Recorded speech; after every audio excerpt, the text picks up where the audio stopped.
자리에 나오신 여러분 너무나도 사랑하고 축복하고 환영합니다.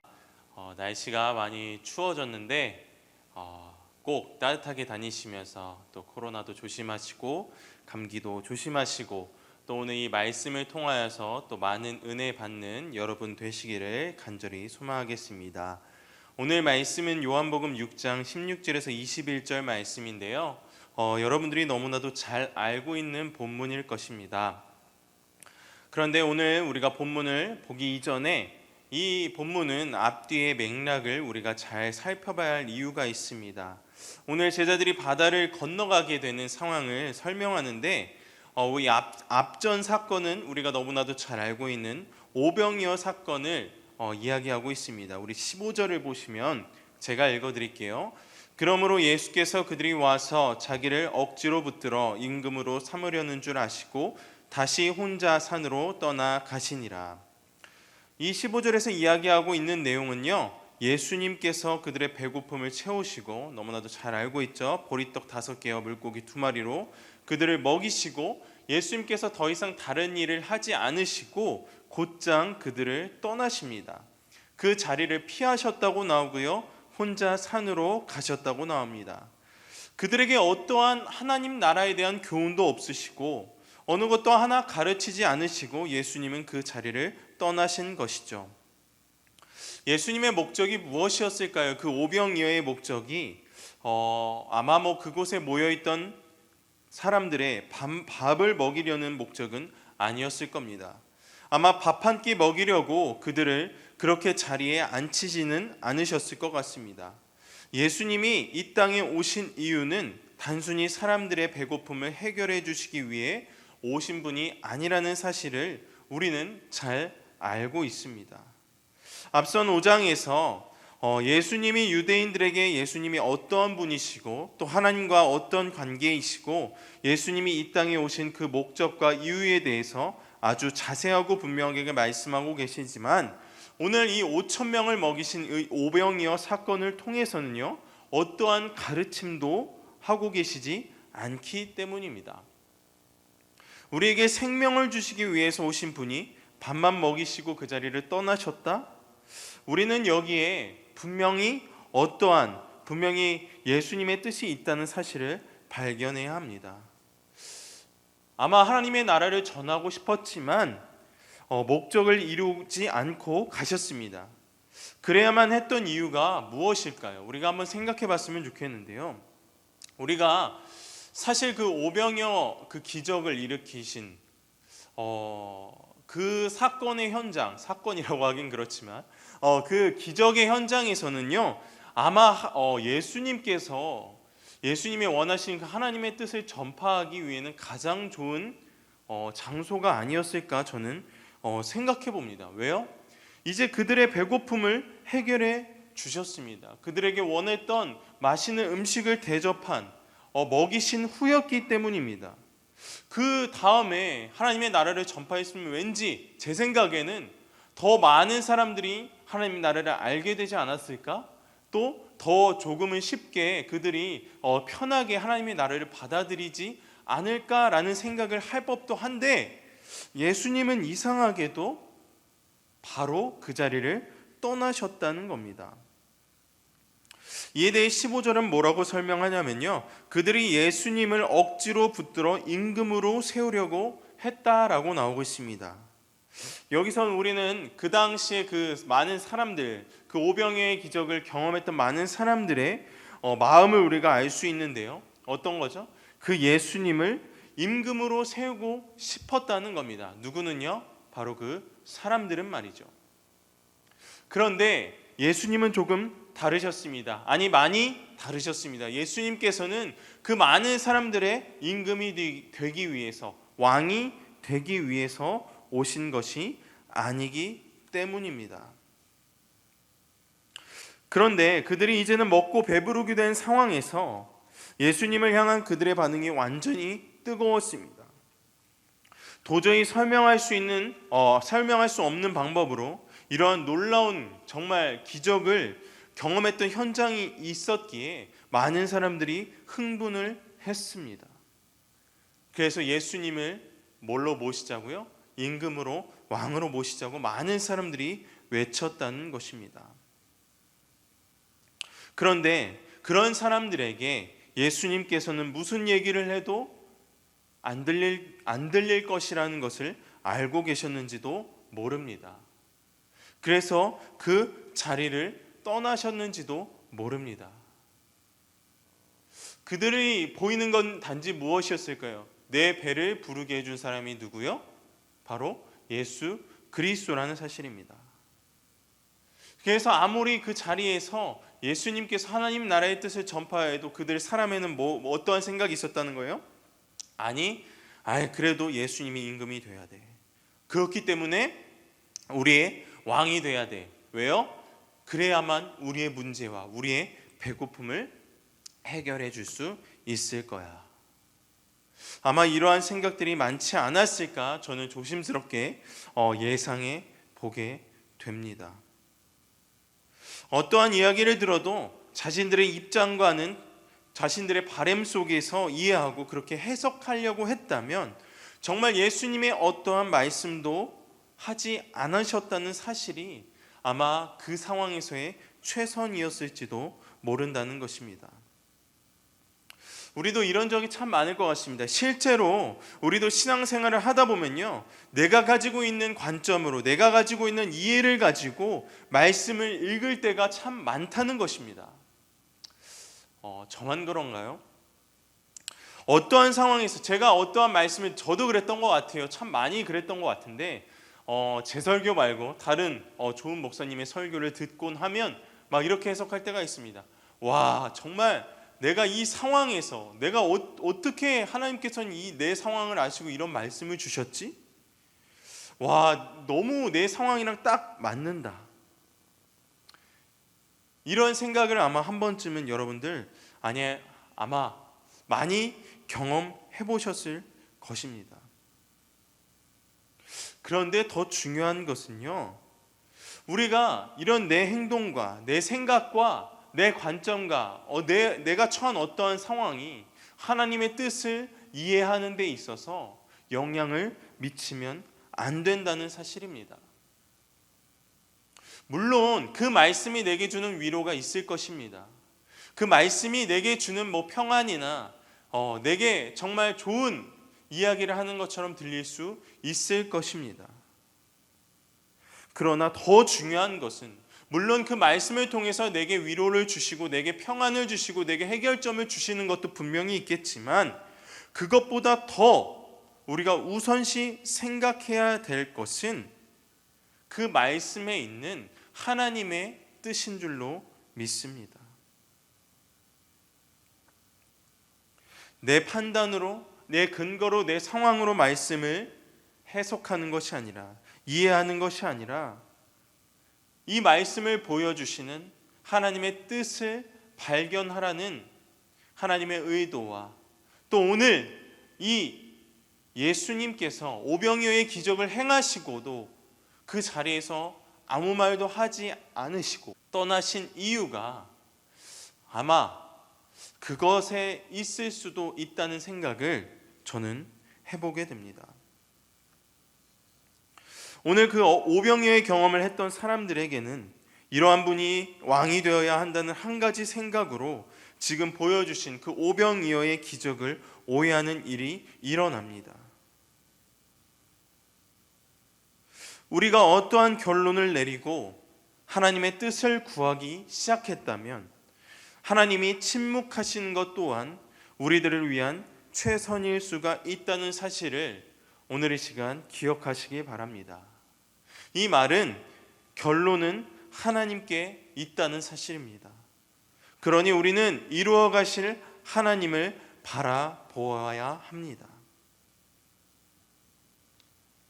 그런데 이 오병이어의 표적을 경험한 그 5천 명의 무리들만 그러한 생각을 가지고 있었을까요? 아마 아니었을 겁니다. 주위에 수군대는 소리를 아마 그 예수님 주변에 있던 제자들도 들었을 것입니다. 예수님을 임금으로 모시려고, 예수님을 왕으로 모시려고 했던 그 많은 군중들의 외침을 아마 이 제자들도 들었을 것입니다.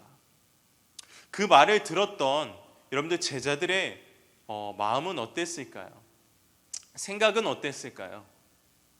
예수님과 동일했을까요? 아마 솔직하게 그 오병이어의 사건을 경험했던 그 현장에서 그 제일 가까이 표적을 경험했던 그 제자들이 이러한 생각은 가졌을 수도 있었을 거라 저는 생각해 봅니다. 어쩌면 이 제자들조차 이 많은 사람들의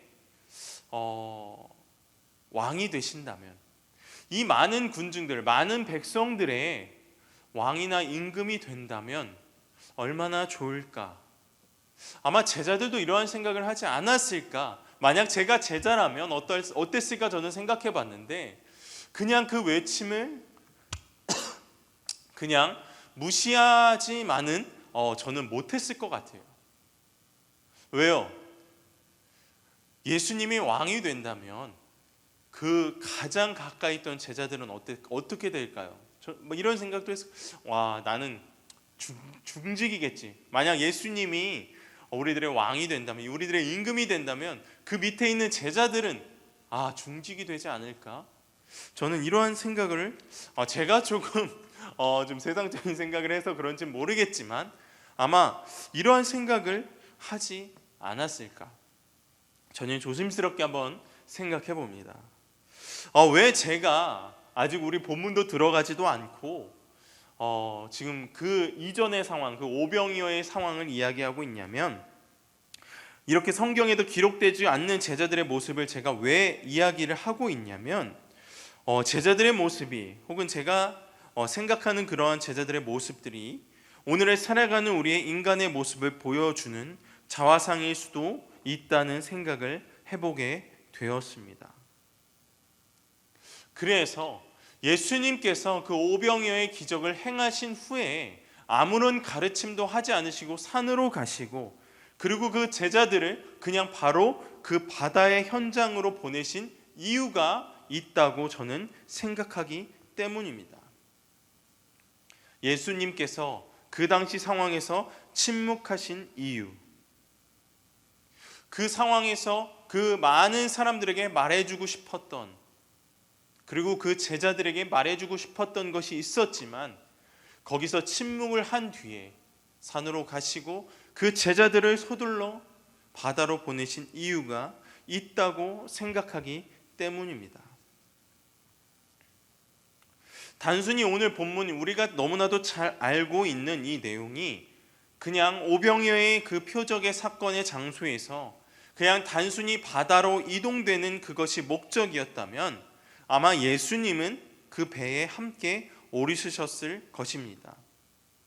그런데 예수님이 지금 제자들과 함께 계시지 않는 그 상황 속에서 그들을 바다로 보내셨다는 것은, 그리고 그 이후에 오늘 어떠한 사건들이 펼쳐지는지를 우리가 생각해 본다면, 예수님은 지금 제자들을 가르치시고 깨닫게 하시기 위한, 또 오늘 우리에게 이 말씀을 듣게 하시고 깨닫게 하시기 위한 분명한 의도와 분명한 뜻이 있다는 사실을 오늘 발견하시기를 간절히 소망하겠습니다.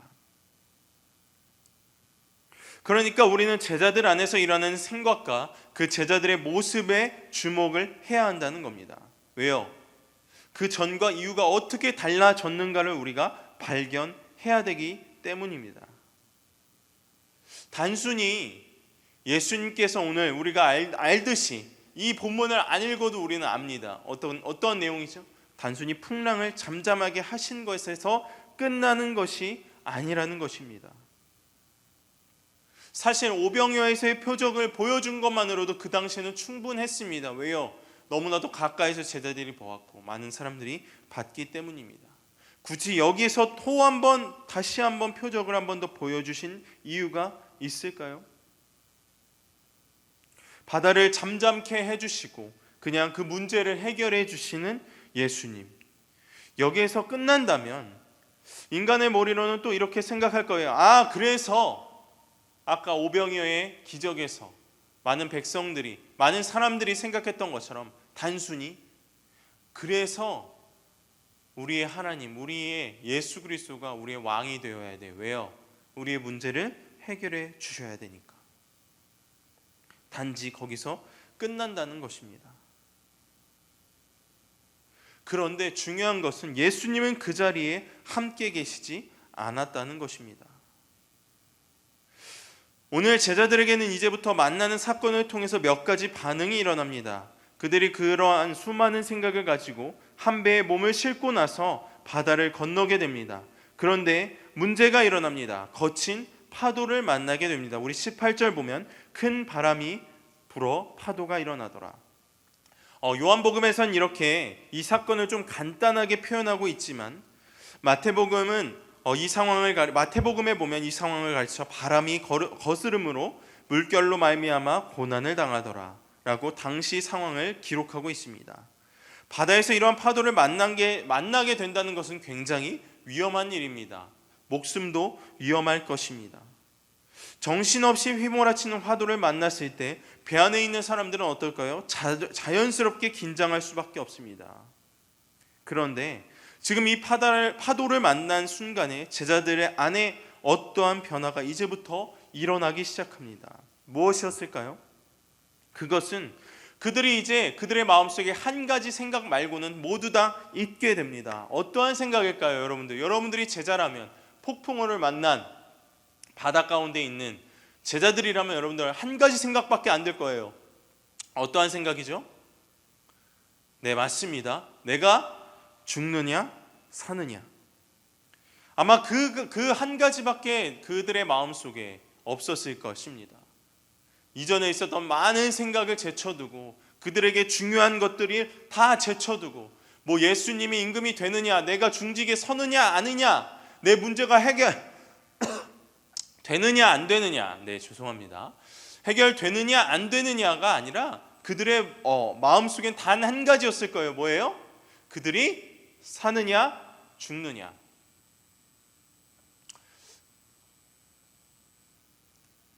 여러분들, 사람이 죽을 위기에 처해졌을 때, 그리고 그 죽음의 두려움을 경험했을 때 공통적으로 나타나는 한 가지 사실이 있다는 거 아십니까?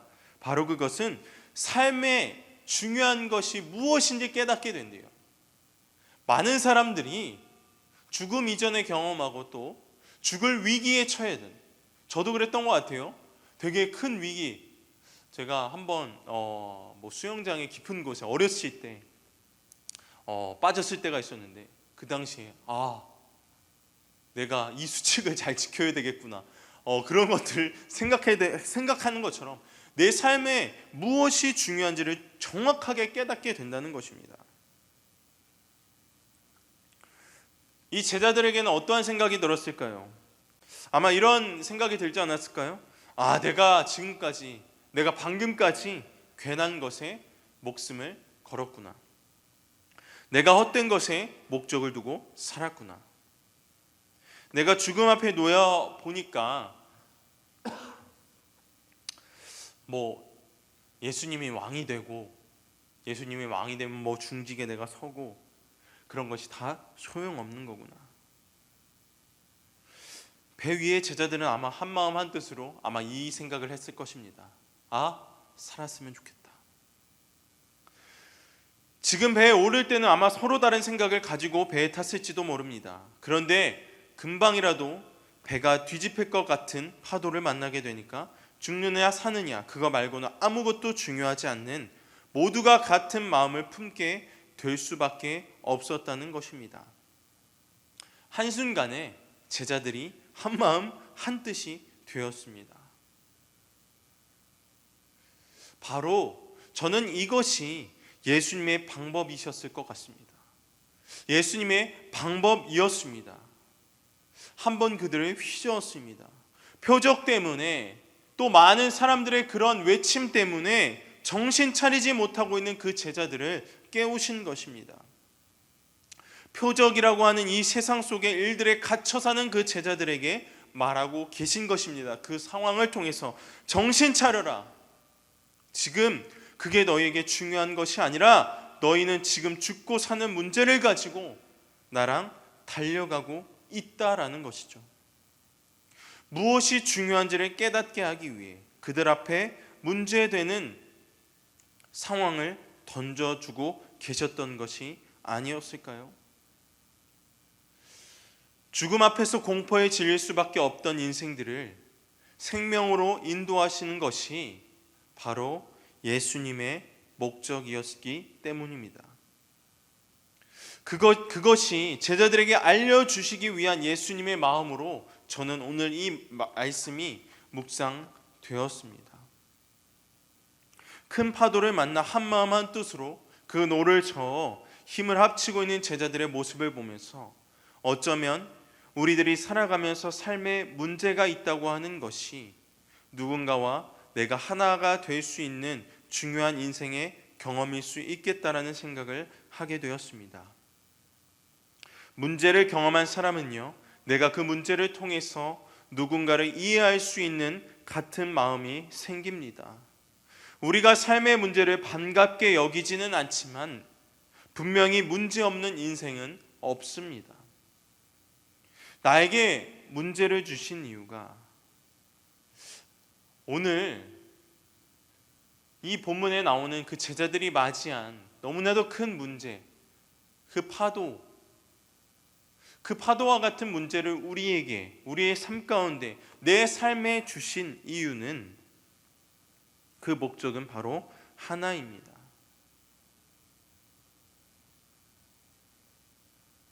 죽음 앞에 두려워하고 있는, 문제 앞에 두려워하고 있는 우리들에게 너희들은 무엇을 생각하고 있느냐? 그 많은 위기 가운데서 생각할 것은 단 하나라는 사실을 우리에게 보여주고 계십니다. 19절 말씀을 한번 보겠습니다. 제자들이 노를 저어 시버리쯤 가다가 예수께서 바다 위로 배에 가까이 오심을 보고 두려워하거늘. 예수님은 지금까지 산에 계셨습니다. 그런데 이 제자들에게 이와 같은 상황이 일어났다는 사실은 주님은 어떻게 아셨을까요? 그리고 그 제자들을 찾아가십니다. 저는 아마 예수님께서는 다 알고 계셨다고 저는 생각이 듭니다. 그들이 파도를 만날 것도 그렇고요. 그리고 그 가운데서 죽음에 대한 공포도 느끼고, 그래서 결국 이 세상에 관련된 생각을 다 버리게 하시고 오직 주님만 보게 하기 위해서 지금 그렇게 이 제자들은 이끌어 가고 계신 것이었습니다. 그런데 예수님을 보자마자 제자들은 어떻게 반응하였습니까? 그들의 반응은 어땠습니까? 19절에 보니 두려워하거늘. 마가복음에서는 같은 사건을 기록하며 이렇게 설명합니다. 그가 바다 위로 걸어오심을 보고 유령인가 하여 소리 질렀다. 사람은 물 위를 걸을 수 없죠. 예수님도 우리와 같은 인간의 몸을 입고 이 땅에 오셨는데 그 물 위를 어떻게 걸을 수 있으셨던 것일까요? 그 제자들 중에서 바다에서 그 생업을 종사하던 어부들도 많았습니다. 바다라고 하는 현장은 도저히 사람이 그렇게 걸어 다닐 수 없는 곳이라고 하는 사실은 굳이 어부가 아니더라도 누구나 다 알고 있는 사실이었습니다. 그런데 예수님께서는 그 바다 위를 걸어오시고 이렇게 제자들에게 물 위를 걸어오셔서 그들에게 찾아오신 이유와 목적을 분명히 이야기하고 싶으신 것 같습니다. 한마음이 되어 있는 그들에게 이제 세상 것은 잊고 내 삶의 중요한 것이 무엇임을 깨닫게 하기 위해 예수님께서는 그들을 찾아오셨습니다. 무엇을요? 왜요? 그 예수 그리스도를 믿게 하기 위해서. 그 전까지 제자들이 예수님을 못 믿었을까요? 아니요, 믿었을 것입니다. 그러니까 지금 주님을 따르고 있는 거죠. 그러나 예수님께서는 단지 그러한 믿음을 원하신 것이 아니라 그 믿음을 넘어서는 더 큰 믿음을 요구하고 계셨습니다. 단지 그냥 문제를 해결해 주는 것뿐만 아니라, 그냥 문제 해결해서 끝나는 것이 아니라, 내 배고픔을 해결하는 것이 아니라, 내 환난을 끝내주는 분에서 끝나는 것이 아니라, 짜릿하고 황홀하고 그런 것에서 끝나는 것이 아니라 죽음과 생명이라고 하는 그 갈림길 앞에서 진짜 생명으로 나를 인도하시는 분이 누구다? 바로 예수 그리스도다. 바로 나다. 라고 말씀하고 싶었던 것 같습니다. 20절과 21절 함께 보겠습니다. 이르시되 내니 두려워하지 말라 하신대 이에 기뻐서 배로 영접하니 배는 곧 그들이 가려던 땅에 이르렀더라. 단순히 배를 타고 바다를 건너는 상황으로 오늘의 말씀은 그 사건을 기록하고 있지만 사실 이 모든 과정이 한 인생이 예수님을 믿고 그 믿음에 붙들려가는 인생 전체의 과정을 그리고 있다는 사실을 오늘 이 시간 깨달으시기를 간절히 소망하겠습니다. 바다 위를 건너오시는 분이 예수님이라는 사실을 알게 되자 제자들의 반응을 21절은 이렇게 우리에게 이야기하고 있습니다. 배로 영접했다. 여러분, 제자들이 지금 타고 있는 이 배는 무엇을 상징할까요? 오늘 우리가 살아가고 있는 이 세상을 의미합니다. 지금 제자들이 그 바다를 건너는 동안 발을 디딜 수 있는 유일한 공간이 그 배라는 사실을 생각해 볼 때 배는 우리들에게 이 세상과도 같습니다. 그럼 바다는 무엇일까요?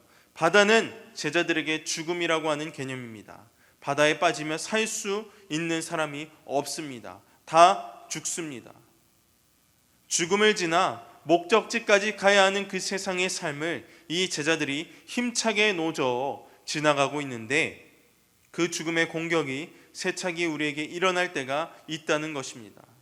그러면 진짜 죽느냐 사느냐 이 문제밖에 우리에게 보이지 않게 됩니다. 그때 그 죽음을 지나 우리에게 찾아오시는 분이 있다는 사실입니다. 누구입니까? 우리 함께 고백해 볼까요? 바로 예수 그리스도. 죽음을 건너 우리가 있는 삶의 자리에 찾아오시는 분은 예수 그리스도인 줄로 믿습니다. 그분을 그 배로 모실 때 오늘 이 사도 요한은 어떻게 표현하고 있냐면 기뻐서 배로 영접했다라고 기록하고 있습니다. 영접이라고 하는 단어는요, 우리의 믿음과 관계가 있습니다. 요한복음 1장 12절을 보면 여러분들 너무나도 잘 알고 있죠. 영접하는 자, 곧 그 이름을 믿는 자에게는 하나님의 자녀가 되는 권세를 주셨으니. 의도적으로 저는 이 단어를 사용하지 않았을까 싶습니다. 제자들은요, 드디어 예수님을 영접했습니다. 죽음을 가르고 그들에게 오신 그 예수님은 죽느냐 사느냐의 문제 속에서 유일한 소망이 되셨고요, 그 두려움을 해결해 주셨습니다. 우리는 늘 이 죽느냐 사느냐의 문제 속에 하루를 살아갑니다. 이 문제 해결해 주실 분은 오직 예수님밖에 없음을 고백하는 저와 여러분 되기를 간절히 소망합니다. 죽음을 뛰어넘으시는 분, 오직 생명 되시는 예수 그리스도밖에 없다는 사실을 오늘 이 시간 고백하며 나아가는 저와 여러분 되기를 간절히 소망합니다. 또한 죽음을 뛰어넘어 우리들에게 찾아오시는 예수님을 발견할 수 있는 믿음이 우리에게 있기를 간절히 소망합니다. 그리고 예수님을 영접하는 자들에게는 결국 그 인생이 가야 할 그 목적지로 오늘도 우리를 이끌어 가고 계시다는 사실을 믿음으로 바라보는 저와 여러분 되기를 간절히 소망하겠습니다. 기도하겠습니다. 하나님 아버지, 감사합니다. 오늘도 우리를 찾아와 주시며 가야 할 길로 우리를 이끌어 가시는 하나님의 은혜를 감사합니다. 죽음 앞에서 두려워하고 있는 우리에게 두려워하지 말라는 말씀으로 마음의 평안을 이루게 하시는 주님을 찬양합니다. 그 주님을 내 삶으로 영접하게 하시고 영접하는 자에게 주시는 자녀됨의 권세가 오늘 우리를 승리하게 함을 믿습니다.